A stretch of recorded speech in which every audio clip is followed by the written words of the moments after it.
All right, boys. Good evening, good afternoon. We'll try this again. Hopefully, we're not having any lagging issues. I don't know what is going on, boys and girls. We're being attacked. Maybe. I don't know. We're going to talk about a lot of great things today in regards to college football. This is going to be our new weekly show on Thursdays, live at 8:25, the High Top Kickoff. We'll be previewing most of the games that are going into Saturday. We don't have games to preview. We have teams to talk about, things to go over. First being the LSU's offensive woes early on into spring practice. Why I find this interesting is because Florida had some of these woes early on last year when it became down to the offensive line. We got to talk about that. Texas Tech is doing some nasty things. My big question, are they the next Texas A&M? Are they going to be the real deal? Then we'll talk about Iowa producing some real deal cornerbacks. Not this time. Might be changing positions. Iowa. Keep an eye on them when it comes down to the Big Ten, boys and girls. Be sure to smash the like button, subscribe. Hopefully we are good to go. Yeah, it must be our strength and conditioning why we went rock and roll before. But good to see you. Also, did you see our boy AR get absolutely leveled earlier today, Cody? Yeah. Brutal. Got smacked. Brutal. Tough times. Well, boys and girls, let's... Good to go? Yeah, we're good. Looks like it. Okay.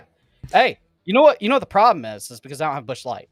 It's somebody's fault. We'll figure out who it is. It's probably Mark's fault if I had to guess. I don't know. But let's get after it. We're going to be talking, we're going to be talking about LSU here first of all. We did a little bit of a preview of them last week. We were talking about ranking the teams in the SEC. I'm very high on LSU. I think they did a phenomenal job when it came down to the portal. I'm a big fan of Garrett Nussmeier. I love the weapons that they constantly have. I think their edge room is going to be great as usual, or just because of the additions they've made. But when you look kind of more in depth and you look at this interior side when it comes to the defense and the offense, there's some question marks. On the entire offensive line, it's very young, not a lot of snaps. And in the SEC, that's going to be very concerning, especially here's where I even start to get a little more concerned for LSU, because their first 3 weeks, week one, they're going to go up against a monstrous Clemson team. The number one team with returning production is Clemson at 90%, most of it being a defensively led team. You do not want a young, growing offense to go up against a team like Clemson week one. Florida has been there for the last couple of years. It's not a fun place to be. So that's going to be concern number one. And then 2 weeks later, they're going to be going up against one of the top defensive lines in the SEC, which is Florida. And that's not me just saying that. That's been talked about for quite some time now, returning a lot of NFL production with Banks, Sapp, Gums coming into the equation as well. Five-star edge, Elgin McCray making a jump, and then the freshman phenom, Jaden Woods, just turning heads in practice, going to give this offensive line a lot of hell in the next couple of weeks, or the first couple of weeks in the college football season. Where all of this comes from is that there was an article written just 2 days ago from our guys on On3 breaking down this offense. Now, as I mentioned before we got shut down, they get a ton of insight. They gave us a full breakdown of this practice. It was really great to read and get a full synopsis of what LSU was going through. Talk about 7-on-7, looked great. Everybody does. Nobody's actually getting hit. And then you go to the 11-on-11, the offensive line was just not getting it done. No big burst from the running backs. Gus wasn't able to have much time to get it off. The pass block just wasn't there. And now, although today I did kind of check up on it to see how things were going, they made progress, which was good to hear. We're able to hold on. They even had little like 1v1 drills. They were saying like this offensive line versus Jack Pyburn, win versus loss. And Jack Pyburn was just knocking everybody out. So look, shout out to our former Gator, right? I love to see that he's having success over there at LSU. It's against his own team right now, so I'm okay with it. But look, man, it's something to definitely, I would say, keep an eye on. We talked about it. We noticed the youth on the offensive line. It was an issue last year, and early into spring camp, it's already starting to become an issue for a team that, for some people, feel like should be and can be a national contending team. I think there was somebody that was a little down on them because of the offensive line and how many people they lost and was worried about possibly it being a little shaky, especially early. I don't know who that was, but you know, I will say this, when I watched the On3 video and they were talking about great access they get, I wish we'd get a little access like that. I couldn't believe it. I'm reading this thing and I was like, this guy was there for the entire practice. I mean, we're talking like paragraph after paragraph of detail. Like, yeah, he was wearing these kind of shoes. He had to tie it 4 times. I was like, holy crap. We're like, this person had this jersey on today. As you were. Yep. Yeah. So basically he was saying 7-on-7 looks good. Offense does their thing, but anytime they run base defense and just base defense, and it's 11-on-11, the offense looks clunky. They can't run the ball. They can't pass the ball. Nussmeier got hurt. I'm not saying that he got hurt because of a So hold on, let's talk about that a little bit, because that broke that he was carted off the field. That actually was not the fact. That story got cleared up today. He was not carted off. He limped off, and then Brian Kelly was like, "All right, that's a wrap." But because of the poor coverage, he got clobbered, and I think it got tripped up on or something is what I read. Like he got pushed up and backed in and fell over somebody, and that was what caused that. But he was not carted off. He's good to go. So there was a little bit of a scare. I don't wish that on anybody. I was, when I heard it, I was like, please no. Well, and that tells me that they have a weak interior offensive line, because if there is a pressure that quarterbacks hate the most, it's coming right up the gut, right in the interior. So they obviously do not have center guard figured out, or the center guard needs to do some work together and start double teaming the interior nose, because they are getting absolutely ate up. The edge play has also just kicked the crap out of the tackles. I don't know if they're going to try to run a little 12 personnel, use the tight end to chip, but it's got to be cleaned up. And I understand it's very early in fall ball. They still have 26 days before the first game. Guys, it comes fast, and they're only allowed to practice so many days a week. I was very down on LSU because of this fact. I don't think the defensive line is the best defensive line that's ever walked on earth. Do you? I don't think that's the cause of it. No, I think they have some good edge rushers. I think that they've got some talent there and guys coming off in the jack position. But interior-wise, no, I don't think that it's something to write home about just yet. I think it has the ability to grow into it. But, I mean, maybe they had a great offseason. I don't know. But, again, not a lot of experience in that interior defensive line. So, look, I think the big thing, too, the reason I wanted to talk about it and why I was intrigued by me is I've been talking about on our main show, too, when we talk about Florida, where that right side was a major factor last year, where it got brought up. And so I made it my mission to find and talking to the beat writers of like, hey, what is something that's catching your eye? What is something that's concerning you right now? Like, be honest, because we had it last year and we kind of overlooked it. This, to me, was one of those flags. This is a concern. I know it's early. The defense usually has success early on in practice, but a group that had trouble last year, a group that's really young, a group that's looking to find some unison with, again, a ton of talent elsewhere. We've talked about it with Florida, and why there's so much excitement behind Florida is because of the trenches. There's great pieces around it too, but I'm telling you right now, it's the trenches at Florida that has people excited. And LSU, I think, has the potential to be there. I just don't know. It's got to grow up fast. And the problem is they're going to have almost essentially back-to-back weeks where they're going to do a lot of growing quick.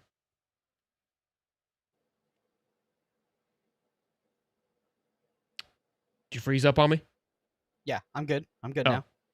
Yeah, so we'll see how it all shakes up. But look, Clemson's going to be a tough one for him. This is my other problem. LSU, the only way they know how to win is track meets. And if they can't score points, well, god dang, that defense couldn't stop nobody last year. Yeah. This might be the worst LSU team that we've ever seen, with one of the best quarterbacks that they've had since Joey Burrow. The worst we've ever seen. Could be. Think about it. They can't score points. That defense couldn't stop anybody. Here's the big thing. They've got a lot of guys coming from the portal. They went extremely heavily in the portal, which we've seen teams have success, and we've seen teams get tore up with it. And defensively is where a lot of their turnover is. And if they're not able to score, that defense could find itself in a very finicky position very quickly. Look, we talked about it. And Kelly, even in the Netflix series, talked about not having enough grit, not having enough passion. Right, that was something you alluded to. Brian Kelly's team's just not typically having, but it could become a very slippery slope. I see where your head's at. I don't know if the LSU defense. I'm not betting my paycheck. I don't know about yours, but the LSU defense to win a game, after what I saw last year, I can't go with that. I mean, they couldn't stop a nosebleed. It was terrible. You beat them throwing, you beat them running the ball. I mean, they got beat every single way that you can get beat on defense. You usually don't go from a lower last in the league to top 5 defense overnight. I don't care how many transfers you bring in. It just doesn't happen like that. And if the offense is clunky and the defense is on the field a lot, I think it's going to show some cracks in the defense also. Again, and their biggest thing, I think, I don't know what the spread is. Let me take a look at this Clemson versus LSU, because it's going to be interesting to me what the spread is right now. If it's 3, bet the house. Yeah, on Clemson, right? I mean, I think it's going to be close. I feel like it has to be, just because of the excitement right now. So it looks like it's plus 4.5. Yeah, look, that makes sense to me, and I wouldn't be surprised if it got moved to 6. I could see where this Clemson game gets away from them, and it's in the third quarter, Clemson's up by 21. Yeah, this could be. Look, and now here's the thing, though. This game could be what the Clemson-Georgia game was last year for Clemson, where Clemson got absolutely dog-walked. Looked like they had no right playing football.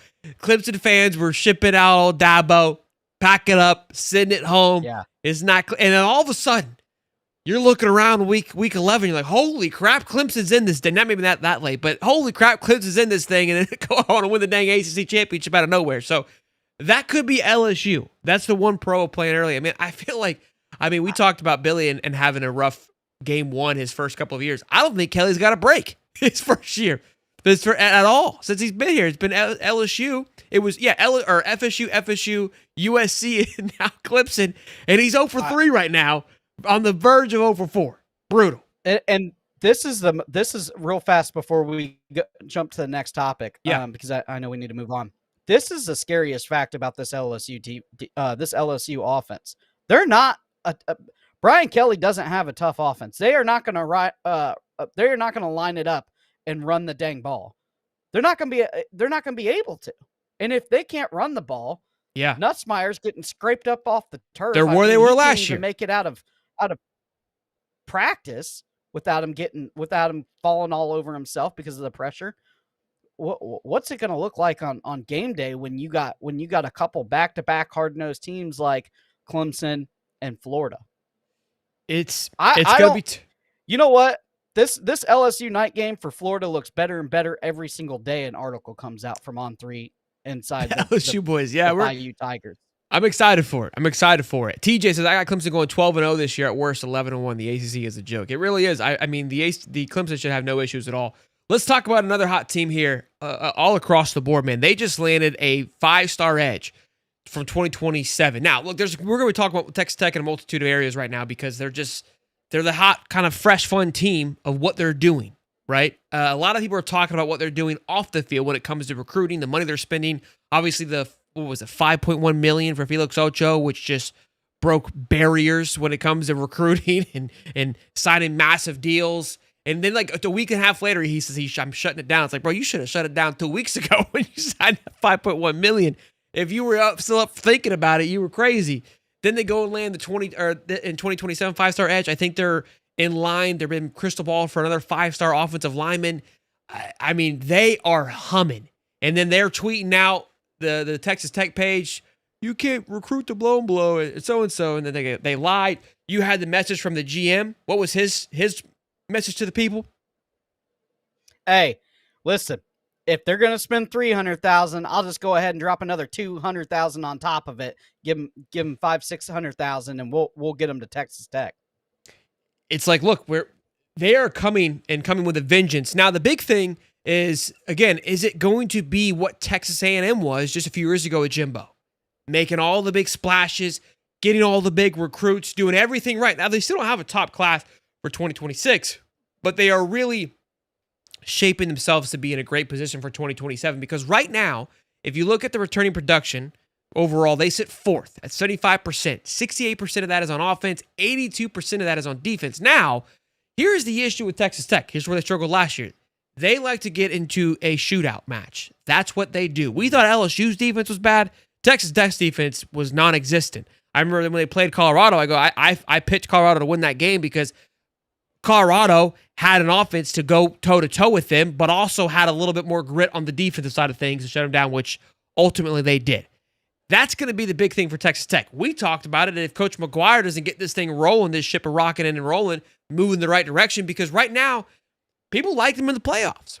People like them winning the Big 12 championship. And I think a Big 12 championship and a playoff berth would be huge. That would be, I mean, there wouldn't be a hot seat talk. But if they go out and win 8 games, Texas Tech, I don't know if the hot seat warms up for McGuire, but you've got to wonder if the spending will pump back a little bit. I don't know. We don't know because of this new world that we're in. But it's going to be a team that I'm excited to watch to see how they play out. The Big 12, we want to think we know who's going to win it, but just like last year, I said it was a crapshoot last year. Everyone thought it was going to be the Utah, Oklahoma State show. I was like, I don't think it's going to be that. It wasn't even close to that. It was the BYU, Colorado, Arizona State, and Texas Tech was right there at the end as well, too. It was all their show. And Kansas State was right at the bubble. I think Kansas State's going to be a team that gives the Big 12 a run again this year. And Arizona State, once again, will be right there. So Texas Tech's going to have a fun little run to go at it, but it's going to be an interesting thing to watch over these next few months is if they're on this momentum. Can they capitalize? Can they maintain it? Or do we see all this hype just completely go away? What is your thoughts? Where do you think they're headed? Well, they lost 6 games last year. I don't think just because they acquire some 2027 guys that it's going to be all that better this year. Actually, I know that. Sure. This is the thing with Texas Tech. It sounds good now. It sounds good on paper. But do they have the coach to execute it? And you got to play the games. And you can, in the Big 12, you can outscore your opponents, but you're not winning a national championship like that. I can tell you that. If you can't play any defense, that's not going to happen because the Big Ten and the SEC are going to freaking clobber you. They'll just run the ball, and you're not going to have time to score. They'll milk a quarter at a time each drive, and you won't even get the ball. So there's ways to take away from this high flying offense. I think I thought it was going to be SMU. I knew there was going to be a Texas team to kind of do this. Kind of say, hey, watch this. We're just going to spend it all. But what's their goal? If their goal is national championship, I don't think just because you grab a couple high-priced 5-stars, that's it. I mean, rosters are built, with depth to win national championships. If you're just trying to win Big 12 championships, I think it's a perfect recipe. Look, it's going to be a fun team to watch, to say the least. They had the number 9 offensive last year. So, again, they have the ability to send it, but ranked 126 on defense. Again, that works in the Big 12, like you said. Is it going to work when you have to do some cross play? When you gotta tip your toe into the rest of the world? So I can tell you it doesn't, because they lost 26-39 to Arkansas in the Liberty Bowl. That's true. That's true. Look, I mean, the amount of money they're spending, though, they went and did some monstrous things in the transfer portal as well. So they went and added some crazy additions. The money wasn't just spent in 2027 and 2026 recruiting. They spent money in the portal as well and landed them some big fish. There's a couple of targets that Florida was looking at as well, too. So we'll see if it pays off. It's a team, again, that this is, I love college football. I love seeing how these guys navigate through these things. These teams go through their own ways and how they pull themselves out of it. So the Big 12 is probably one of my favorite conferences. I think that it's just fun football to watch, personally, from top to bottom. You really don't know what you're going to get from week to week. Every team has its own little bit of a swagger, its own uniqueness to it, and it's a blast. It's way better than the ACC, I can tell you that much. But speaking of a team that doesn't really turn a lot of heads, a team that isn't necessarily the most exciting thing to watch, is Iowa over in the Big Ten. They just they're a boa and constrictor you, just strangle you to sleep and hope it's going to work out. But I think it might be a little bit different this year, Coach. I think I got Iowa pulling off some craziness here. I like it for 8, maybe 9 wins. Now, hear me out. I don't want to hear anything. Give me a second. I know you're going to laugh. Let me talk. Top 20 defense last year. We know what they can do defensively. Never a question when it comes to Iowa and suffocating the hell out of you. Never a question if you're going to get in a 3-3 battle with Iowa State. Never a question if you're going to watch an Iowa game in the game and you can take the under 20 total score comfortably. It's never a question. Why is that? Because offensively, Iowa doesn't know what that means. Okay, it just doesn't exist to them. It is just that's how it's always been, and we've accepted that. We love that actually about it. I feel bad for the kids in the hospital. They've never seen anything exciting, but that's besides the point. Until this year, Cody. Until this year. I thought they just punted the ball on first down. No. This is the year of the Hawkeyes. Okay? It's not Rob Gronkowski. Might be his little brother, might be a cousin. I didn't look it up. It's Mark Gronkowski. Like, Shelton, who is that?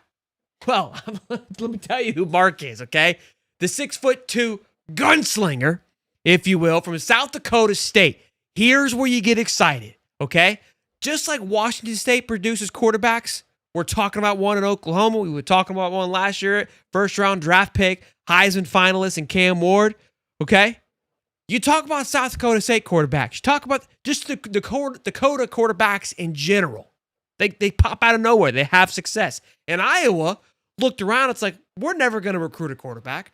We're never going to produce one. Why don't we go get ourselves our very own Riley Leonard / Haynes King / Diego Pavia, okay? And Mr. Mark Gronkowski.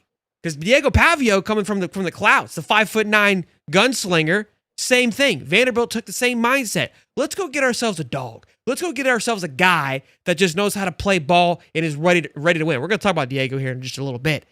And get this offensive rocking. Now, Sheldon, why are you saying 8-4? What do we talk about Iowa for in the Big Ten? I love taking shots at the Big Ten. And I took a look at their schedule. And I started getting fired up. I started getting to the point where I was like, I'm tuning in to Iowa football next year.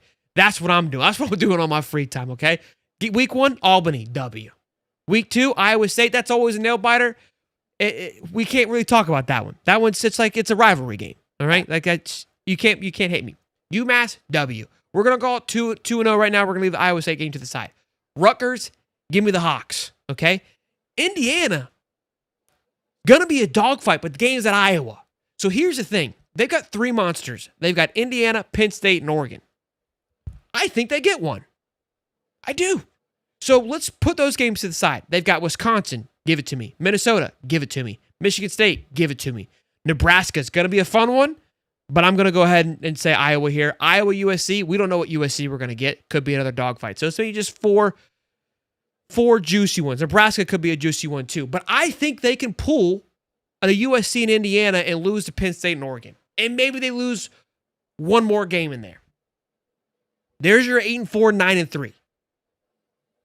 Cody, am I crazy? Did I read too much? Was I too late? Was I too much into the coffee too late at night? What's up? I mean, it's a good strategy. Go get you a national champion from the Division II level. I love it. Guy knows how to win. But there's one big question. Who's he throwing the ball to? Doesn't matter. Who was he throwing the ball to? South Dakota. Here's the other thing. I forgot. I left one piece out. This guy averaged 3,000 yards for his as a starter at South Dakota State. A thing that I did not mention is, one, he was thrown to me and Cody as wide receivers, but they didn't have much of a run game. We're talking like 30, 40 yards a game, okay? Iowa knows how to run the ball. Like, there's more. He's going to have more than he's ever had. He's going to have a defense to help also negate that as well. I don't need him to go throw for 4,000 yards. That's not how Iowa works. I just need you to throw it for 5 yards and have a little bit of momentum. If Iowa puts up 25, we're talking about a lot of W's, Cody. You know what I'm saying? I know. I get it. You got to go from putting up an average of 9 to 25, and Mark is your answer. Maybe I'm crazy. This could be the worst take of the year, but I like it a lot. We saw Penn State do it. All they did was throw to their tight end, which Iowa does produce tight ends. I will give them that. So maybe that's the goal. Maybe they got a super athletic tight end, and wide receivers, you're just blocking. You don't even need to run routes. Who was a team that shocked you last year in the Big Ten? What team got you all fired up? Who you wanted to go hire the coach? Oh, Indiana. Oh, Kurt Singetti. Yeah. He did it with a bunch of put-togethers from JMU. Okay? I get it. He caught fire when he needed to be, because the Big Ten, you can kind of march your way through that thing. Could you imagine, though, if they had a guy like Eric Singletary? It's still Iowa, Cody. Okay, we gotta take what we can get. I know. We gotta take what we can get. Look, it's just a team that has never had. That's always been the missing piece. I mean, it's like you've watched plenty of their games. They're like a fun, grossly fun to watch because of how just of a much of a rock fight it is. And it's like, by golly, just go get a quarterback. Like that's what I'm watching. Is like just get you a guy that just isn't a complete doofus, and you would win a game or two. Yeah. I think they did it, Cody. They finally listened to us. This is the thing that's funny about Iowa, too. They don't even run like a wishbone or a veer to get the quarterback to This run. is why I love the chat. Everyone's buying in. Everyone's buying in. Look at this. Fisherman. They're 32-1 when they score more than 21 points, by the way. What did I just say? I might be onto something here. We might just crack the code of Iowa's football. That's true. I don't know if that's true, but it feels true. Are we betting the house on Iowa? What's the over-under in Iowa? Oh, it's got to be 6 games. TJ, I like Kurt Sigeti. He's won everywhere he's been. 7.5. Hey, I'm just saying, bro. Me and Vegas, we're like this. We're like one and the same. 7.5 is a lot. I thought it was really like 6, 5. I said 8. I said 8. I said 8-4, 9-3. Boy, that with makes Vegas putting at 7, we might find a 10. Why we might find a 10 spot in there, big fella. Their two losses could be Oregon and Penn State. Yeah. I like Iowa versus USC. Either of those at home? Those two big ones? Good question. Good question. Indiana, Penn State, and Oregon all at the crib with the kids waving to them. Give me all of them, Cody. Give me all of them. All 3? I'm fired up. Give me the Hawkeyes by $1 billion. Give me the Hawkeyes by $500 million. Oh, man. I love it. I mean, I love it. Well, the best thing about it is usually they play like 11 o'clock kickoff, 12 o'clock kickoff. That's what, dude. That's what you find yourself watching. Yeah. And Florida's got all 8 games this year. So what else are we gonna do? We might be a big Iowa fan. Streaming Iowa? Yeah. Are we streaming Iowa? Hey, I'll rock a Gronk jersey. What's up with it? Shoot. Yeah, it's a fun story for sure. I'm good for them. That's what the transfer portal and NIL is supposed to be, right? You haven't had a quarterback in 55 years. You go out and you get you one. And that's what I love about the transfer portal right there. It fires me up that Iowa might score 14 points a game this year. The year of the Hawk. I love it. Any interest in the Florida Gators? Yeah, I mean, we'll be cheering for them too. Yeah. We'll be a little excited about them as well too, but not like the Hawkeyes. Yeah. The Hawkeyes are gonna get me. They could beat Oregon. I think Oregon's gonna have some question marks, to be honest with you. I'm gonna text the Duck. Tell him how I'm feeling about that one. I don't know. 160 strong, boys and girls. Get after it. Let's talk about. I want to get into the Netflix thing, but we've had a couple of stories break today around the league that I want to get into too. That has me fired. That has me extra fired. Bro, Diego Pavio is a character, and we'll kind of dive into the Netflix thing because obviously he was in that, and you got a nice little taste with that as well from Diego. And I liked him. I like his attitude, but it's almost like it's too much at times. Here's an interview clip. I'm going to play the audio with him on Feinbaum today.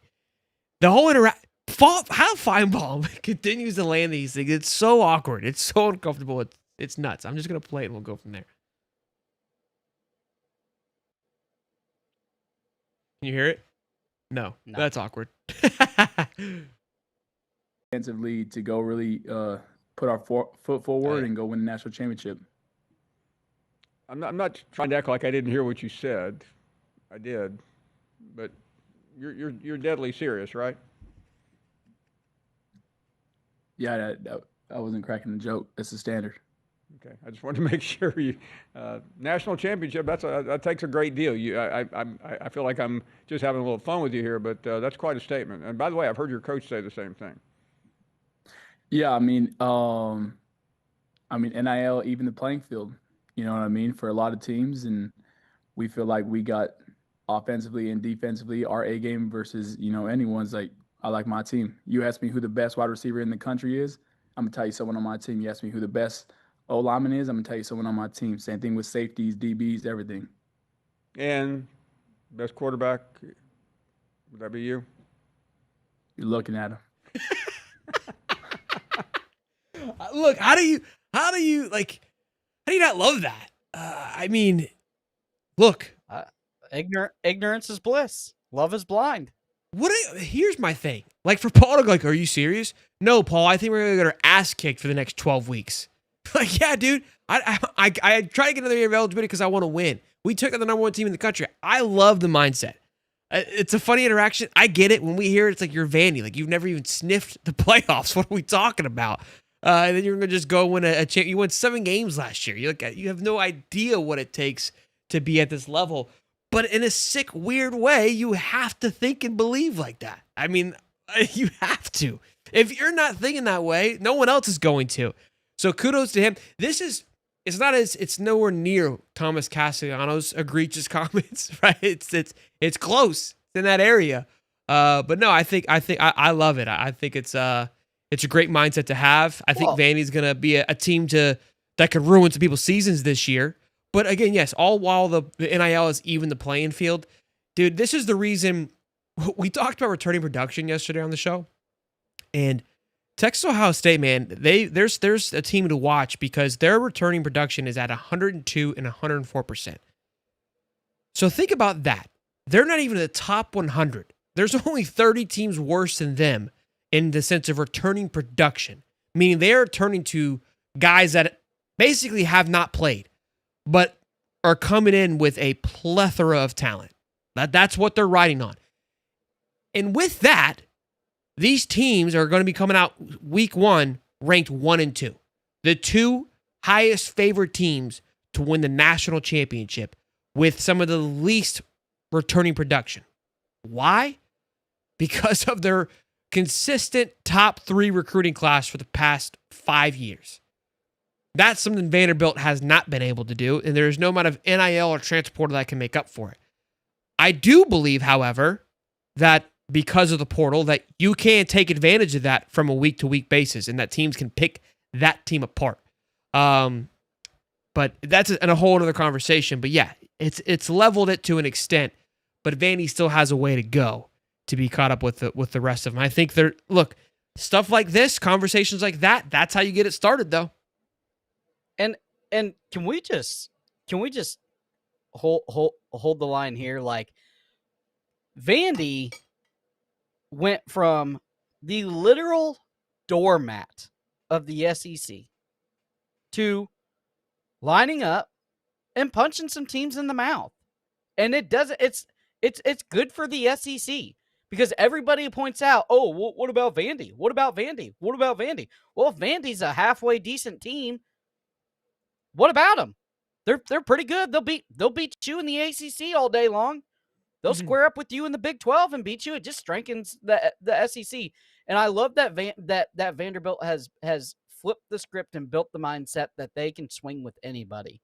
Because you know how boring it was to go and watch a Vanderbilt game with I hope their construction's done on their stadium sometime. I think it is, yeah. That place has been under construction for 20 years, like their team. But it's as a SEC guy, it's good for the SEC that Vandy is coming out just swinging for the fences. Do I think they're going to win the national championship? I don't think so. Do I like the mindset? You believe it. Do I like the mindset? You had a second guess.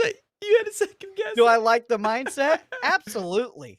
I don't want a team in the SEC, the best conference in the world, just showing up, laying down every weekend. We have to remind people that they lost to Georgia State last year and missed all of that, which is crazy to think of. But again, almost took down Texas. That was a nail biter just after a few weeks after playing Alabama. They take down Auburn. They lost to a really good South Carolina team. Lost by a touchdown to LSU. Got rolled by Tennessee, which ultimately being a playoff team. But they go and beat Georgia Tech, which is a really good football team last year in the Birmingham Bowl game. But we'll see. They got two easy ones, and they got South Carolina, then Georgia State again, easy, man, Utah State. So that South Carolina game could be a deciding factor whether or not they start off 5-0. And I think South Carolina's got a lot to prove too this year, though. Don't let them get hot.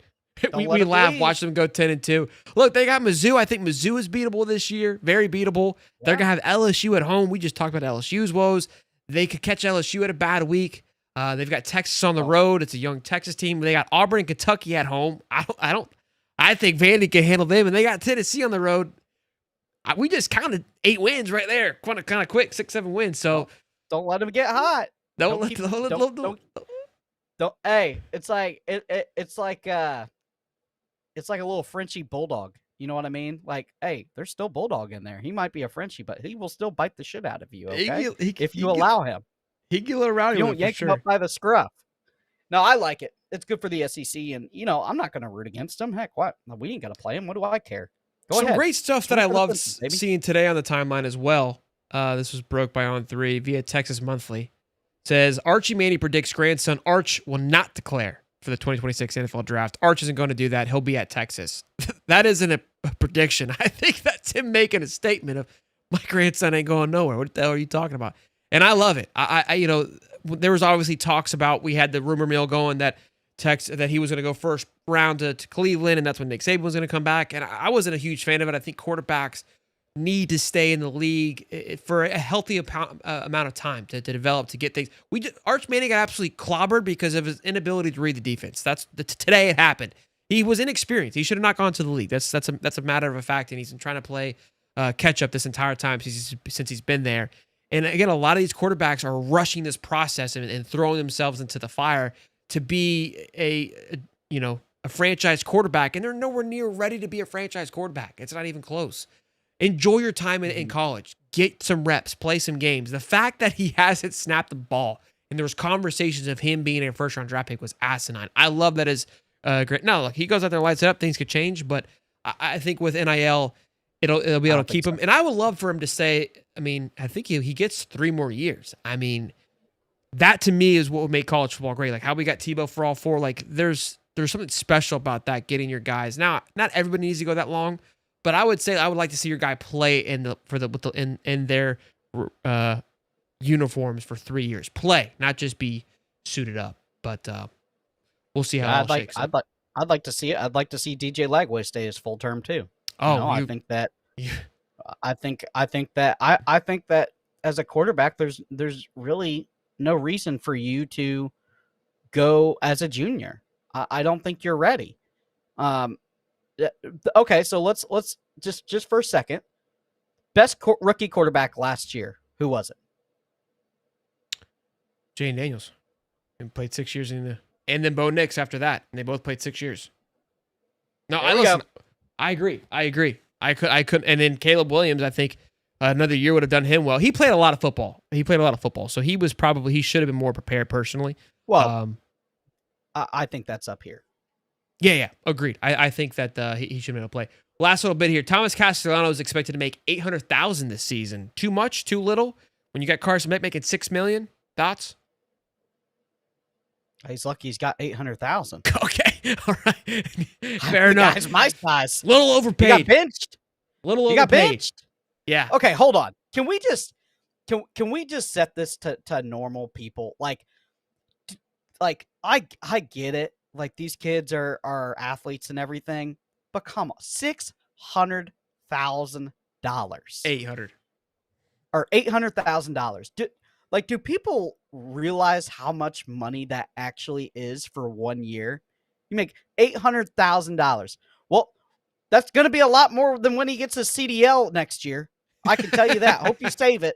I hope you put it in a post-tax Roth. There you go, a little financial advice. It is crazy to think that it's like you're going to get $800,000 where there's a high possibility that your next job isn't going to come nowhere close to what you were getting paid for. Yeah. And not to mention, might have to be working at UPS. To mention, you got bought off the bench. Off the bench. Who are you playing? Interesting stuff. Boys, I hope you guys enjoyed the show. Hope you guys enjoyed this little college high top kickoff here. Again, circle back about FSU, what I sent you. Real fast, just one jab. Oh, yeah, Army has a better chance. Army has a better chance to win the national championship right now than FSU. According to Hard Rock Bets. Have fallen. That's a fact. That's a statistical fact. Yeah, I was going to read that. Thank you for reminding me of that. Yeah. Crazy stuff. that Army has a higher statistical chance to win the national championship than FSU. It's a great day. It's a great day. Boys and girls, I hope you guys enjoyed this little high top kickoff college game day show. We're talking all things college football. We've got 2 of these shows now. One Monday live at 8:35, and the second one being going to be every Thursday live at 8:25. It's going to be similar to our show we had on Saturday mornings. We're moving it to Thursday so we can get more conversation happening, and we're not trying to cram everything in before kickoff at noon. So if you guys have any requests, thoughts, subjects you want to hear us talk about it, let us know down in the comment section below. Y'all be good. Till next time, Cody, Shilton, peace and love, baby. See you later.